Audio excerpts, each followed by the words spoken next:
The National FAA Safety Team presents the topic of the month for December, Aircraft Performance Calculation. In this presentation, we'll talk a little bit about aircraft performance and how faulty performance expectations have led to accidents. We'll cite General Aviation Joint Steering Committee accident studies and safety enhancements that relate to aircraft performance. We'll offer some human and some technology-centered performance calculation solutions.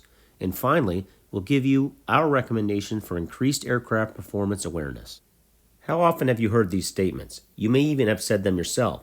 Each of these statements relates to aircraft and pilot performance expectations. Occasionally, in the course of accident investigation, we discover that those expectations were unreasonable. In order to be confident in the performance predictions, pilots need to process some information before taking off. Some of the information is available in the POH and some is derived through calculations. Here we see a lot of luggage in a small plane. This pilot might find a way to get all the baggage inside the plane, but can the aircraft meet his performance expectations?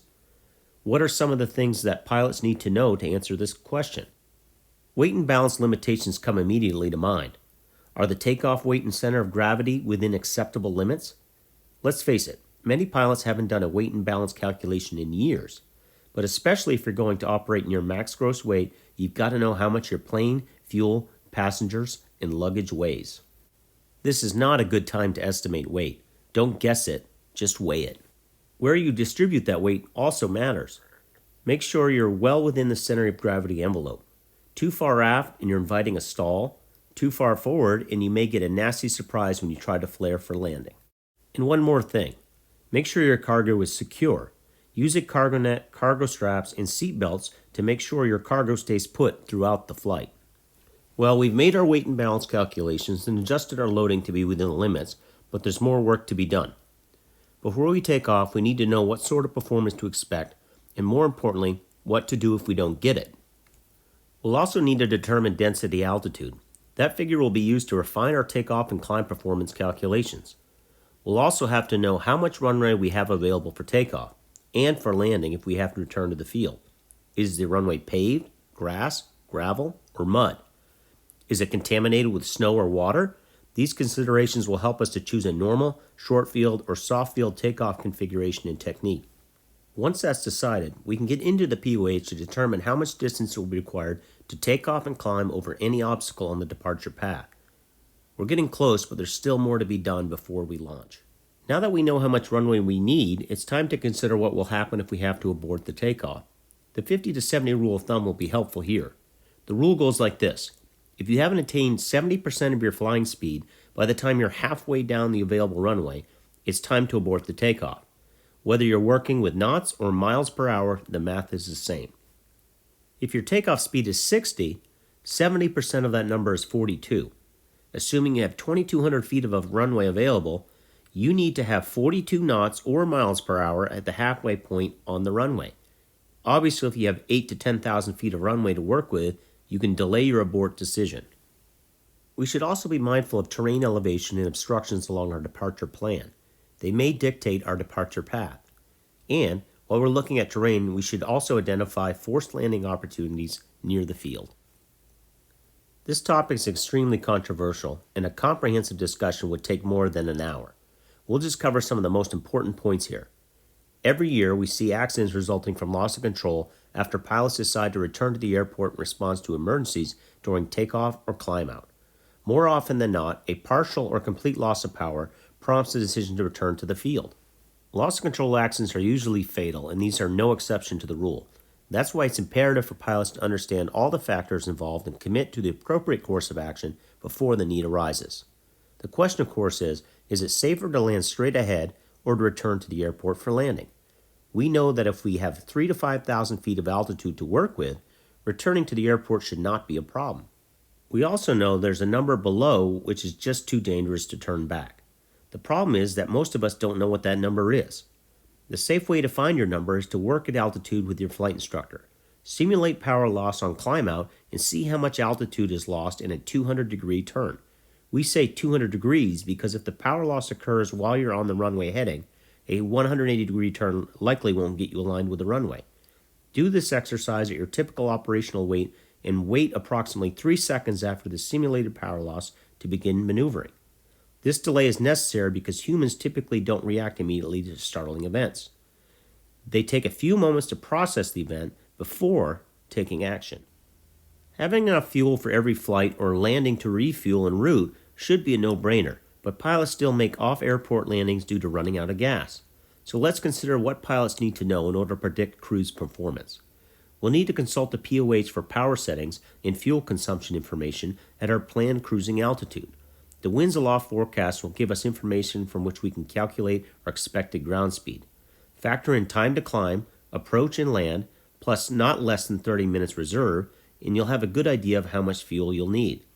Keep abreast of your fuel state while en route, and be sure to check en route fuel availability before you launch. By the way, unless they're reading empty, aircraft fuel gauges give at best an approximation of how much fuel you have on board. Fuel flow computers give a much better picture, but most require pilots to input fuel quantity, so starting with the right fuel state is paramount. Regardless of how you're equipped, it's a good practice to double-check fuel quantity when you're launching with less than full tanks. Here are some Gold Seal best practices that are recommended for all pilots. It's essential to keep track of your available fuel. Hourly, or whenever you switch tanks, calculate how long you can fly with your remaining fuel. Compare that to your predicted time to destination. If it looks like you're going to dip into your reserve fuel, it's time to plan an en route fuel stop. Don't wait till you're close to your destination to refuel. The closer you get, the more you'll be tempted to continue on to your reserve fuel supply. Many pilots plan their flights so that they never land with less than 1 hour's fuel in their tanks. That way, they know they always meet the VFR fuel reserve requirements. Whether or not this practice meets IFR reserve requirements depends on how far it is to your alternate airport. Briefing each and every approach, takeoff, and landing is another Gold Seal best practice.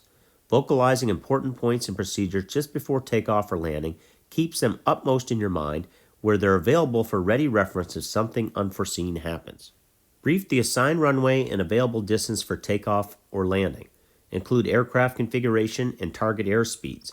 Vocalize your rejected takeoff or go-around decision point. Include the departure approach path and the altitude below which you'll not attempt to return to the airport. Finally, brief forced landing opportunities close to the airport. Have you earned your wings? Proficiency is key to success in almost everything worth doing, especially flying. Proficient pilots are confident, capable, and safe. Wings is a proficiency training system specifically designed for general aviation pilots, and regular participation will keep you in the top of your flying game. Now there's even more reasons to participate in Wings. Every time you complete a Wings phase, you're eligible to win the Wings Sweepstakes. The Sweepstakes is generously provided by Paul Berger, a longtime advocate for general aviation safety and a retired aviator who believes participation in this program saves lives.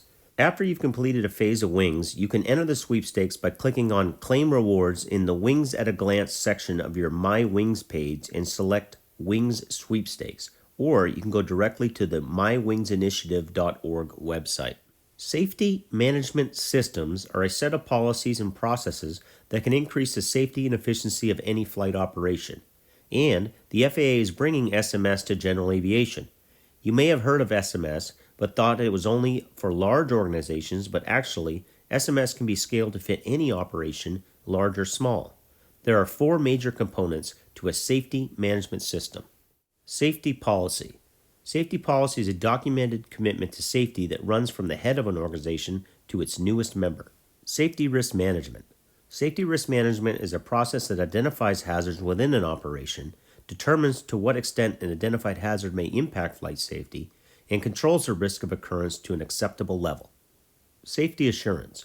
By collecting and analyzing information derived from safety performance data, safety assurance ensures the performance and effectiveness of safety risk controls. Safety promotion. Safety promotion communicates safety information and commitment throughout the organization.